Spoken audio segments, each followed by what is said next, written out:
मानवत येथील त्या घटनेच्या विरोधात कठोर कारवाईची मागणी. प्राणघातक हल्ल्याप्रकरणी पोलिसांना निवेदन. नागरिकांची संतप्त भूमिका. शहरातील कायदा सुव्यवस्था कडक करण्याची मागणी. मानवत शहरातील कथित गावगुंडाविरोधात कठोर कारवाई करण्याची मागणी करत पोलीस निरीक्षक पोलीस स्टेशन मानवत यांना निवेदन देण्यात आलं. निवेदनात त्या घटनेचे आरोपी व त्याच्या साथीदारांवर गंभीर आरोप करण्यात आले असून शहरात दहशतीचे वातावरण निर्माण होत असल्याचा दावा करण्यात आला आहे. निवेदनानुसार दिनांक 8 जुलै 2026 रोजी सकाळी 11:15 जुने बसस्थानक परिसरातील सोमानी हॉस्पिटलजवळ अभयसिंह मधुकरराव दहे यांना मोटरसायकलवर कट मारून अडवण्यात आले. त्यानंतर त्यांच्या लहान भावावर नगरसेवक तथा शिवसेना गटनेते ॲडव्होकेट विक्रमसिंह मधुकरराव दहे यांच्यासह दोघांवर कथितपणे प्राणघातक हल्ला करण्यात आल्याचा आरोप निवेदनात करण्यात आला आहे. या घटनेत दोघेही गंभीर जखमी झाल्याने त्यांना प्रथम मानवत ग्रामीण रुग्णालयात दाखल करण्यात आले. प्राथमिक उपचारानंतर पुढील उपचारासाठी त्यांना अन्य रुग्णालयात हलवण्यात आल्याचे नमूद करण्यात आले आहे.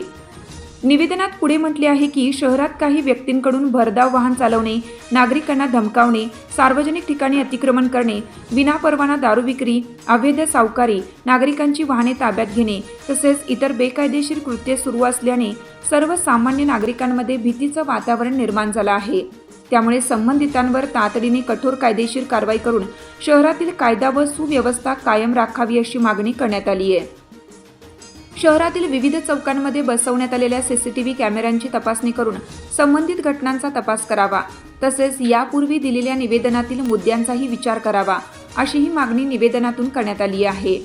दरम्यान या निवेदनाच्या प्रती जिल्हाधिकारी, पोलीस अधीक्षक, उपजिल्हाधिकारी, उपविभागीय पोलीस अधिकारी तसेच तहसीलदार यांनाही देण्यात आले आहेत.